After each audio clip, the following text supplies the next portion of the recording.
Hey, what's going on, everybody? Welcome to the When in Seoul podcast. Danny Cho here with Bobby Choi. This is part 2 of the summer activities episode. Last time we were talking about the summer, and there's just a lot more to talk about. Yeah. I mean, you actually got me a little bit hungry. You're talking about ice cream, and things of that nature. We started to talk about ice cream.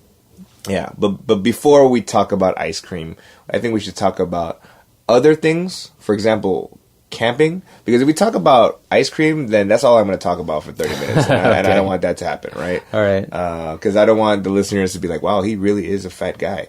Right, you know? Well, last time we talked a lot about things by the water, like the hangang. Right, beaches. The beaches. Yeah. So let's talk a little bit more about the inland stuff to do. Right. Like camping. Yeah. Because that seems to be a popular thing these days to do. Right. In Korea. Right. Have you gone camping?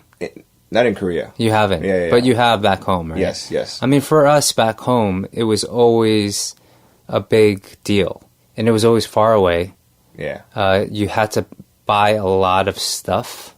Yep. Or borrow a lot of stuff, rent a lot of stuff. Your place might not have we didn't go as hardcore when I was growing up, like to start our own fire, like this is man versus wild. Oh, really? Yeah, okay. yeah. We didn't. There was none of that. We would take our own, like, the burners that they use at restaurants, Korean restaurants, where they cook jjigae. Uh-huh. We would have that on top.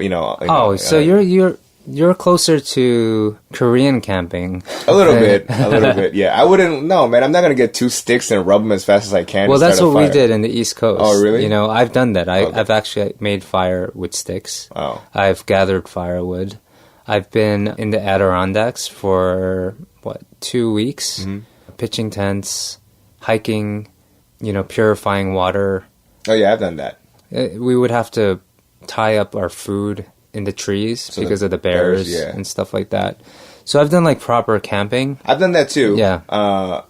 In high school, I went to South Pasadena High School, right? In South Pasadena, they have this yearly thing where the senior class, like a select member, a group of them, will go hiking and camping at Yosemite for a week. Yeah. All right. So it's not like you have cabins. Basically, you set up camp. You go hike, get back to camp, then, you fold up, and then you go to the next location, whatever. And I did that for a week. So there, the water purification, we didn't have those magic straws that they have now. Right, they have lots of remedies for purifying water now. But back then, it was like this iodine pill. You know what I mean? And I remember those, yeah. Oh, those, it was so gross, But I kind of talked about this in the previous episode, but so the first 2 days of camping at Yosemite, some of my classmates and friends got a few mosquito bites. Matter of fact, my best friend, he had a 6-pack of mosquito bites on his neck. It looked like he was muscles. It looked like muscles on his back, right? And so I started making fun of him. I was like, it's because you got that dirty blood. You know what I mean? And he's Chinese, so as a joke, I was like, you got that dirty Chinese blood. They probably smell like dim sum on you. You know what I mean? I was saying that kind of stuff, right? As a joke, he's my best friend. And then so I was making fun of everybody because I didn't get any mosquito bites. Day 3, I wake up because my friend next to me goes, "Hey, Danny." I'm like, "What?" He goes, "Your face, dude." And I touch my face, and we counted face and arms. I had 150 mosquito bites. Oh my goodness, that sounds like a nightmare. Oh yeah. That sounds terrible. It was to a point where the tour guide or camp guide or whatever, she was like asking me questions in terms of to figure out whether or not I had malaria or not, right? Because I'm like, you had to have. So this is what pretty much happened. The mosquitoes were hitting all my friends up, and they were like, all right, this guy, this guy's blood tastes like this. And then it got to me that night, and it told all his friends, be like, hey, yo, I got Korean barbecue here. And they came, and they they call me Braille face, man. It's like, and the thing was, we had 4 more days of camping, right? I couldn't go back to like where civilization was, so I'm 4 days of just itchy, you know. And the thing is, we couldn't carry anything with scent. You know? Yeah, yeah. So our food was like couscous, but that it had no scent, like, you know, and so there was no real remedy for the itchiness on my face and arms. Oof. Well, to make a long story short, then, getting back to Seoul. Yeah. F mosquito, that's what I want to say. F them in the face. Yeah. In Seoul, I've yet to do that kind of camping, that extreme camping, although it exists, and a lot of people are really into camping here. We have a friend, Sejin, that buys hardcore camping gear. Really? Yeah, and he has like a lot of nice stuff, and a nice tent, sleeping bags, you know, that you can walk around in. You can walk in a sleeping bag? Yeah, like wow. They have a lot of cool camping gear these days. So there's always that route where you can just collect stuff, go camping on the weekends, do that, rent a plot of camping ground.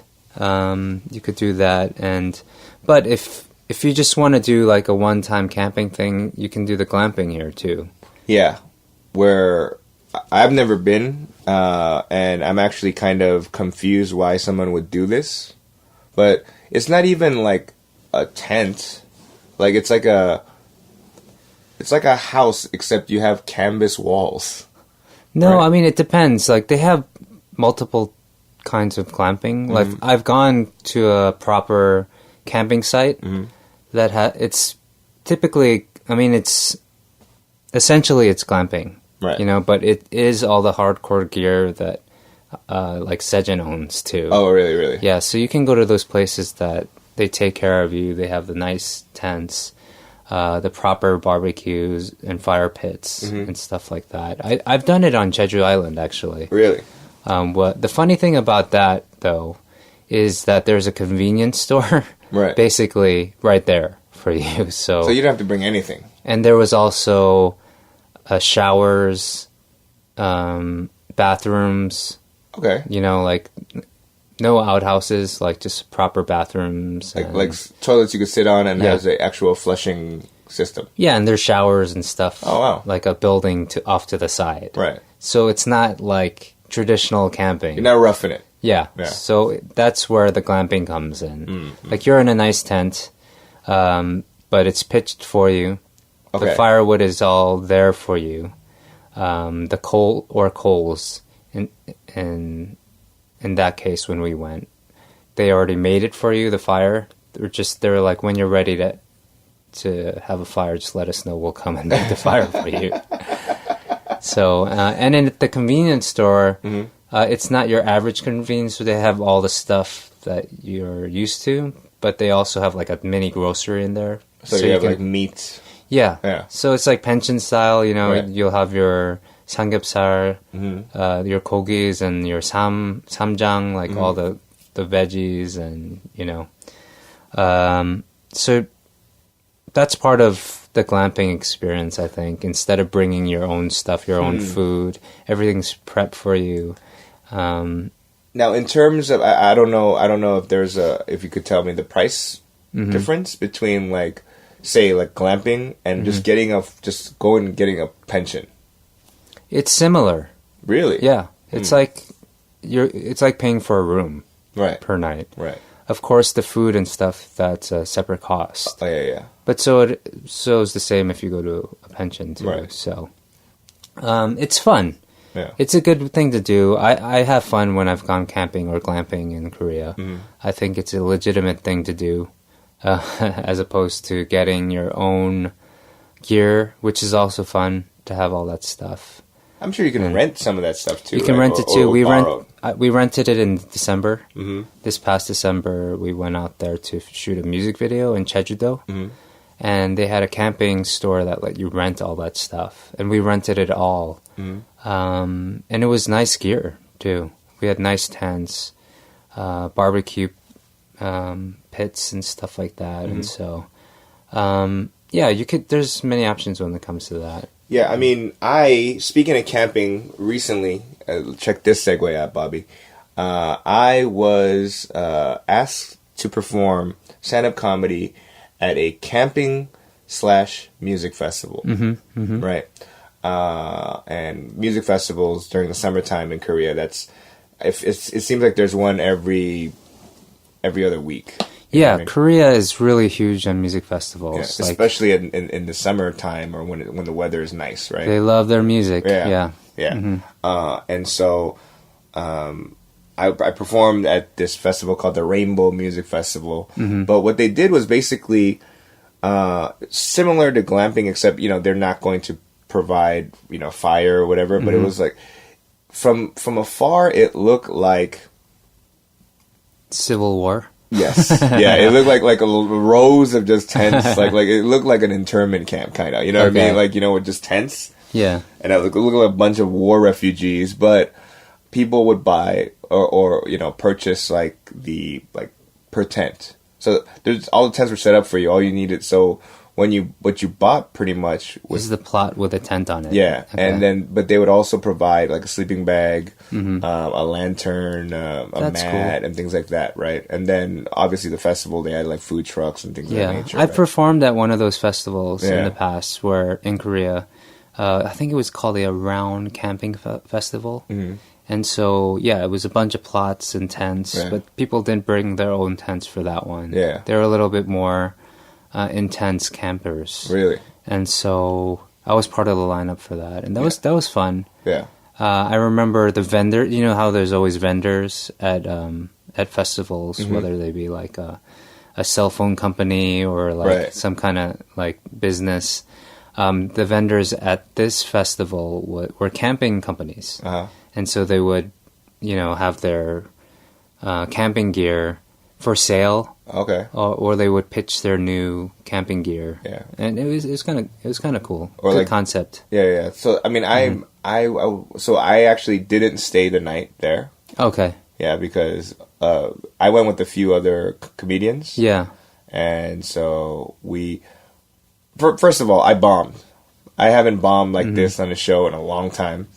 But we had to follow the headliner of the festival. You had to follow the headliner. Yeah. So you went on after the main act.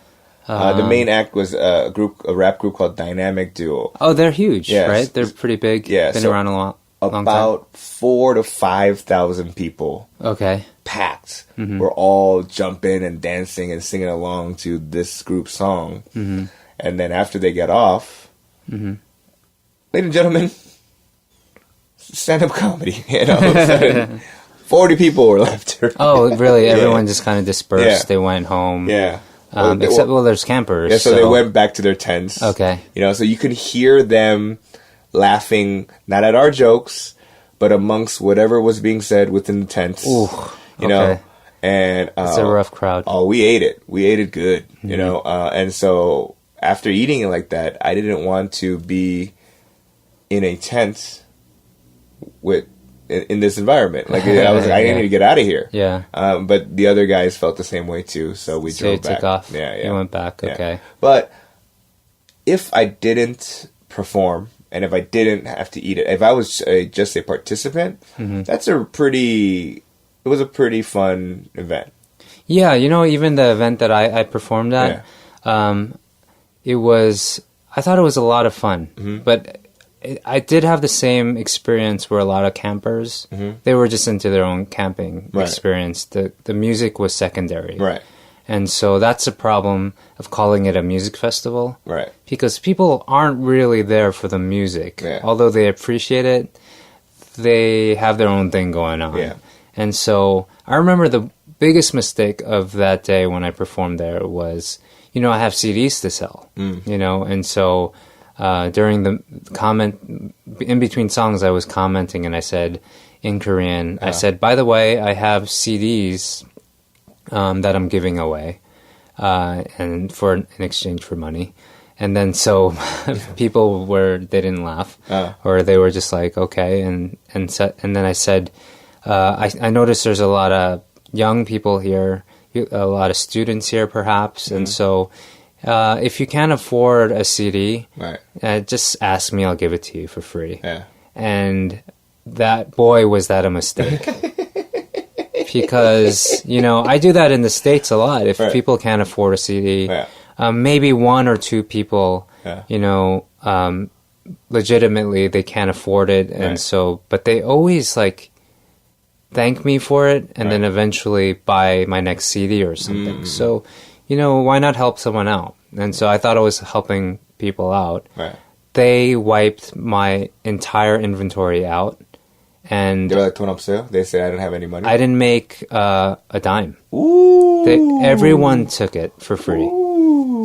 So, and all the CDs I brought, they were all gone. So I learned my lesson then. Oh, that hurts my soul, but it makes me think. This is my fault. I shouldn't have I'm calling you a dummy right now. You're a dummy. But the thing I noticed, because I've been to a handful of music festivals back in the U.S., right? Mm-hmm. One of the big differences I realized, I feel like the Korean music festivals I've been to are generally, it feels safer. Sure, they are safer. Yeah. And obviously, no drugs, No drugs, which is a big reason why I feel safe, I would say. Yeah, and it's really a good vibe, good energy. People are there really for the music, and so in my experience, I've been to a lot of music festivals in Korea in my 7 years here, and the summertime is when most of them happen. Yeah. And it's just week after week. Every weekend, every week, there's something going on outdoors. And so I've performed at a number of them as well. Mm-hmm. I've never been I've been on big stages, but I'm always during the day when the light is out. Yeah. And the headliners are always when the sun goes down. Right. So I've yet to play at night unless I'm playing guitar for someone. Mm-hmm. Korea music is such a big deal. I feel like that's why they have so many festivals. Mm-hmm. And so I've never experienced back home. I mean, I live in New York, and in LA. Yeah. And in the summers, music festivals, though they exist, it's not as big of a deal as it is here. Right. And I love it. Right. Because they bring a lot of international acts out here, which I was just blown away that they were, coming to Korea, and I just love it. Radiohead came out here. Oh, wow. They've had, Stevie Wonder, big acts like Bob Dylan's coming this summer. Wow, really? Yeah. And so Korea is definitely a place where you can find great music acts. If it's not a great Korean band, lots of international acts come as well. So. Any suggestions on some music festivals that you enjoy that you can tell the listeners to go to? Yeah, I mean, it depends. They have rock festivals, they have jazz festivals, they have, rock in the summer is really big. Mm-hmm. So if you go to Jisan, now it's in Ansan, I think, they have Pentaport is a big one. And these are 3-day festivals, 2 or 3 days. I went to one earlier this summer at the DMZ, actually. Right. It was the Peace Train.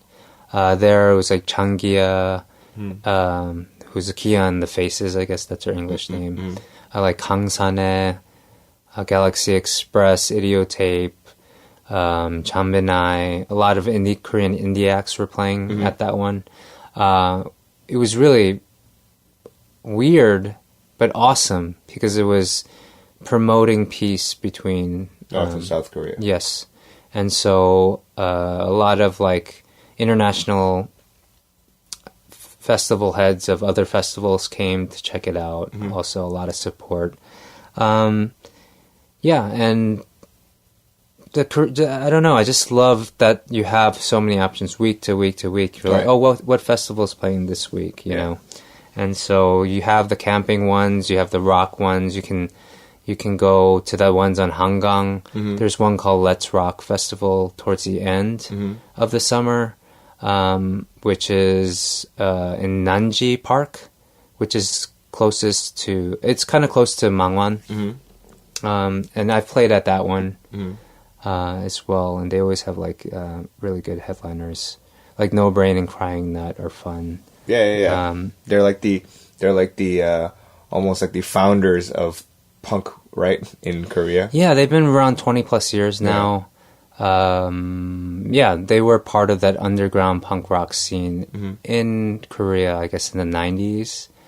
And they still are going strong, which is fun to see. Yeah, it's crazy to see. I actually saw No Brain perform.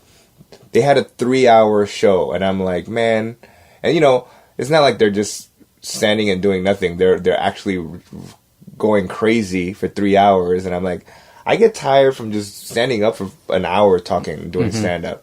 And these guys, I was like, wow, I don't know how you do it, right? So, well, I mean, and I've even been at festivals where, you know, in the summer, especially in the monsoon season, it rains a lot, you know, but they still have festivals during that time. They just take it, they just People get wet. wear ponchos, you know, they have umbrellas out. People are really dedicated to being out there. Yeah.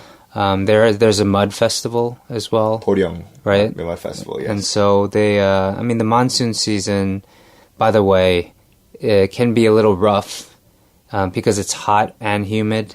It's incredibly hot and humid, so and then it just get ready. Pours like crazy. I was here during monsoon season the first time I came to Korea when you just moved here. Yeah.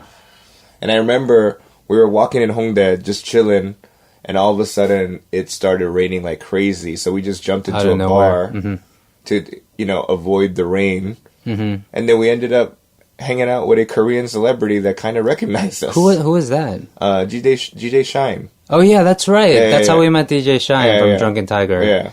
Because we were getting away from the rain. Yeah, and then we were like, yo. And he took us out all night. Yeah, we got so crazy. And we had a great night. And that was fun. And I remembered that it was raining hard the whole night. Yeah. And people weren't afraid. Like, the place was packed where he took us. But it's summertime. You gotta stay out. You gotta go out. Yeah. And so, but you have to be careful. I made the mistake of I did like a 3-4 day trip to Japan because I went out there for the MTV Music Video Awards in Japan one year, and I left a window open at home.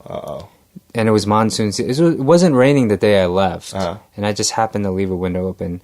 And then it rained as soon as I left, and it didn't stop raining until I came home. Oh, no. And I came home, and my entire apartment was it was destroyed. Like, the humidity that got through the windows, messed up all my furniture, and I had to throw everything away. My mattress, furniture, couch. Was this when you were living in the basement? Yeah. And so that's why to this day I don't have any furniture. I just kind of I've been sleeping on the floor for the past 7 years. And so you have to be careful with that, you know. Humidity in houses, there's ways to deal with it. Of course, there's the Chesupki,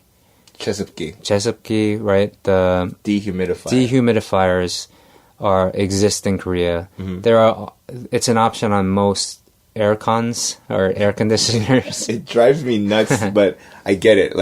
That people have to say aircon, but it makes my butthole pucker up every time I hear it. You know what I mean? I have a really good dehumidifier where you just turn it on when you leave the house, and when you come home, it's just full of water. Wow. Yeah, so it's definitely working. Keeping your apartment dry is important. A tip that I learned, which I thought was really weird, somebody told me to put your heater on. Yeah. In the summer. And for me, it was just I don't want to do that. I don't make my house as hotter than it is outside. Right.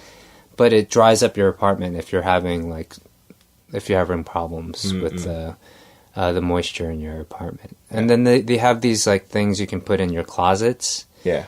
Called 물 먹는 하마. Yeah, 물 먹는 하마. Basically, right? if you look at it if you go to your market, the market's just look for the pink top with a hippo on it.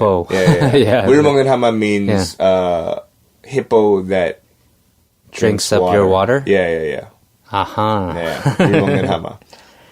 Yeah, I bought those too, and then so I have one in my closet. I have one in some of the cabinets in my house.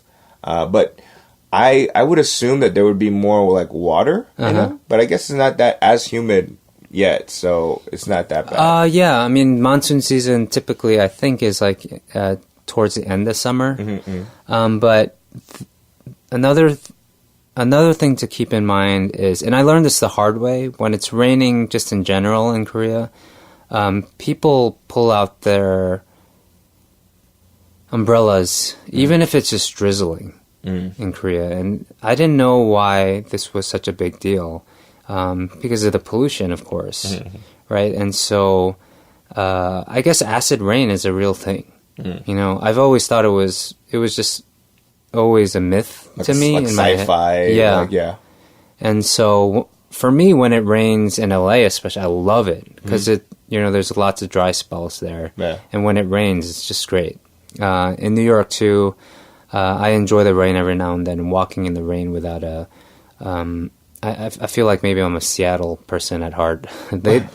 Seattle people, they don't own umbrellas, even though it rains like 10 months out of the year there, right? And so when it first started, the first monsoon in Korea, I would go on walks in the rain because I just thought it was really nice, and I felt like it was like romantic, maybe. I don't know, but I remember there was an ajashi on his scooter that is like a 동네 ajashi that everyone knows, and he saw me walking in the rain without a poncho or with an umbrella, and he stopped and he yelled at me. He's like, "What are you doing? You're gonna get sick." I was like, "Get sick? It's not cold out. It's like summer." And I didn't know what he meant, and so I was asking someone else, "How would you get sick? What is he talking about? Why does he freak out?" And they're like, "Oh, because it's the rain's not good for you. Like it's so." So be careful of that. You have to protect yourself from the rain. I get it too, because the pollution here can be pretty bad, especially these days. There's it's bad, but warnings and stuff. But I feel like, I mean, like when it rains in LA, I'm sure that's acid rain too. In all big cities, the pollution right? in LA is bad too. So I would say that's a problem. I just, I mean, folks in LA, they just can't deal with when it rains. Like, people can't drive. Like, what is this moisture falling from the sky? Like, people freak out. Yeah, you know what I mean? But here, but that also has to do with the slick, because of all the oil in the highways built up on the highways. It's just a natural thing. The highways are slicker than they are, let's say, in New York. Right. Because people in New York drive really fast, even in the rain. Yeah. And there's no problem with slick. Yeah. And I've been in situations where I've been driving in LA, and it's like really, really slippery. Yeah. Like, so you can't. Maybe they don't know how to drive in the rain, but still, it's also the fact that it's really slippery. And also, the one thing good about Korea is that every convenience store, they sell umbrellas for like $5. It's not, it's super cheap. I mean, they're not great umbrellas, obviously, but I've seen people pull out umbrellas and sell them when it starts raining, even at like places that have no business selling umbrellas. Like, hey, this is a sock store, but by the way, we have umbrellas too. Yeah, that's cool. Yeah, so it's like an extra way to make money, I guess. So I mean, they are dinky umbrellas, but they do the job, right? Like, but they're not like heirlooms by any means. You know what I mean? With like elaborate and ornate handles. I decided I want to use some words like ornate today. Oh yeah, I mean, we didn't talk about water parks. Yeah, but more importantly than water parks is ice cream. I want to talk about ice cream. All right, let's talk about ice cream. Yeah. Well, neither of us have been to a water park in Korea. Yeah, I had a traumatic experience when I was younger.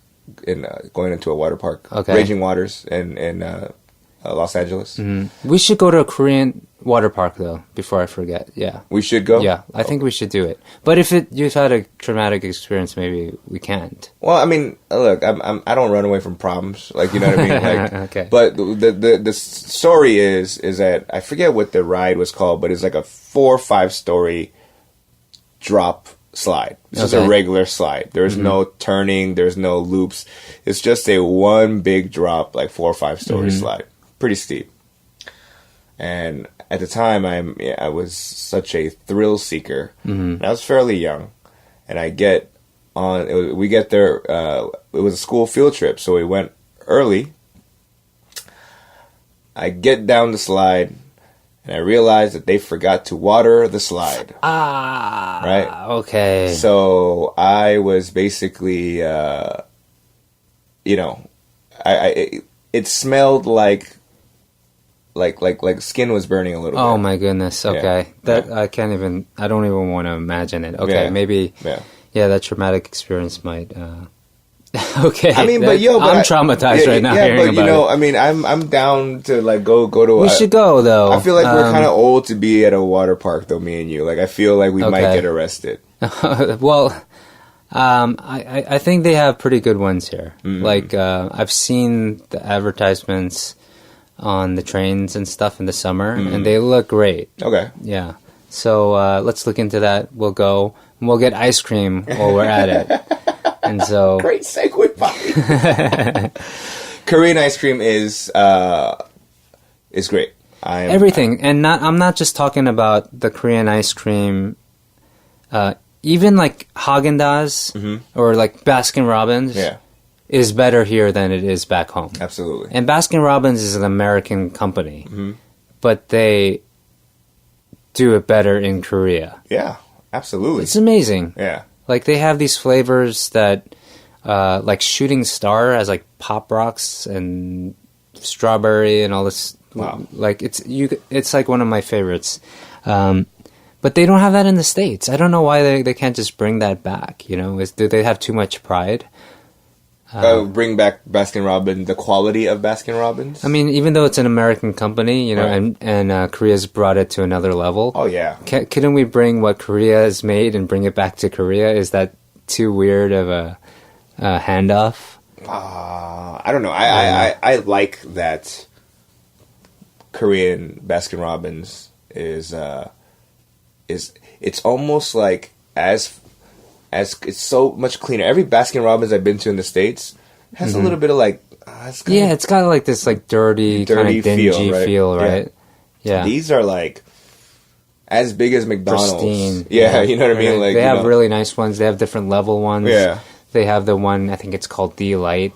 Yeah. They have one that it's straight up like fancier, where you can get the, what do you call that? Souffle? No, not souffle. The Fondue. Yeah. You can do fondue sets at Baskin Robbins with chocolate dipping sauce. That's crazy. It's just amazing. Right. But what I really want to talk about is a corn the flavor. nitty gritty. The nitty gritty. The nitty gritty. Just the straight up convenience store ice creams.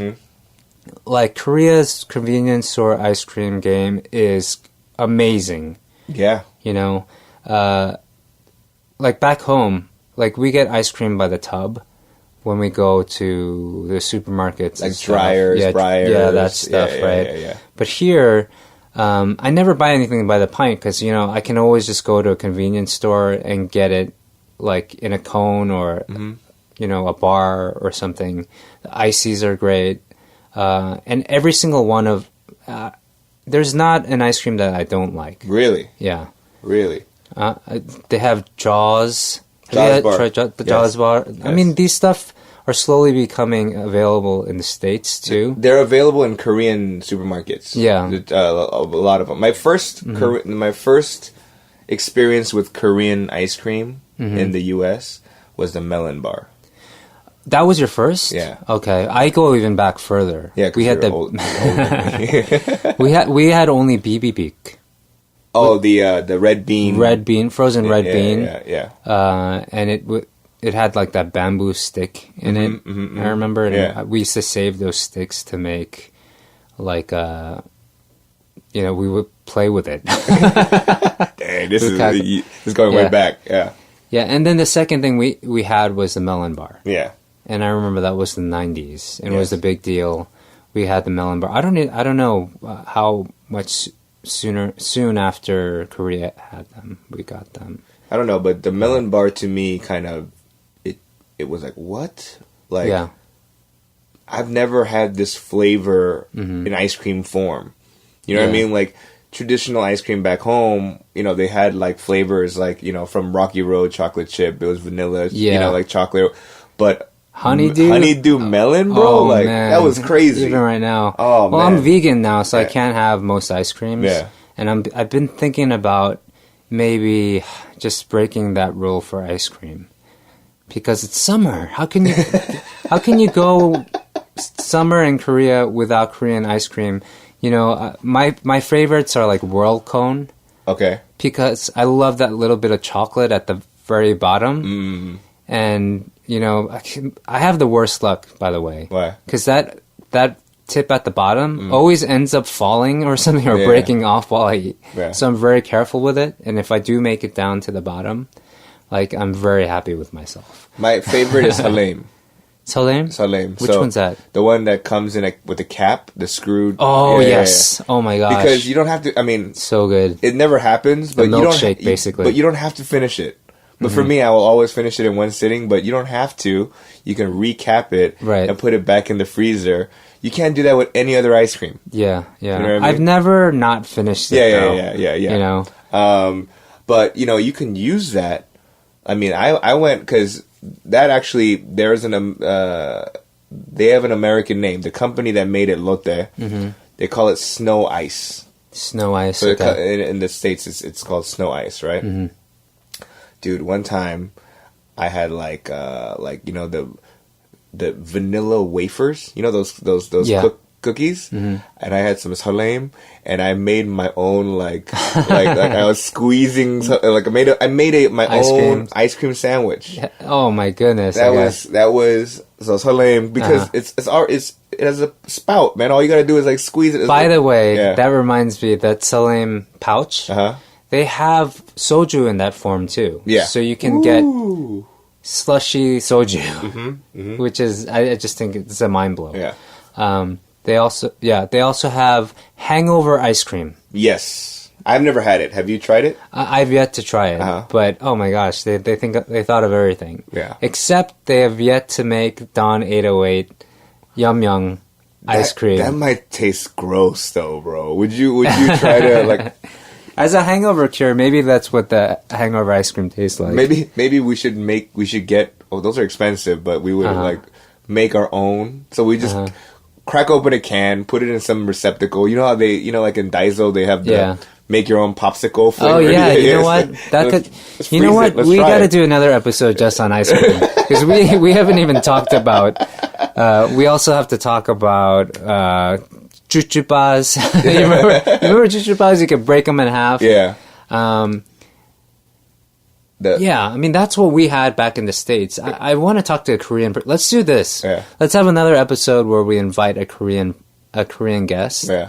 And I want to know what the history of ice cream ice cream is in Korea. Yeah. Because I love everything that they have. I'm thinking even now, Teji bars. Yeah. It's almost like a strawberry shortcake, but with hints of like chocolate in them, right? Yes. Right? There's another one that I found recently. I know they have here. Is the yogurt, the yogurt too? Yeah. But they come in slushy form now. Oh in a package. Okay. That is dude, that is my favorite. Yeah.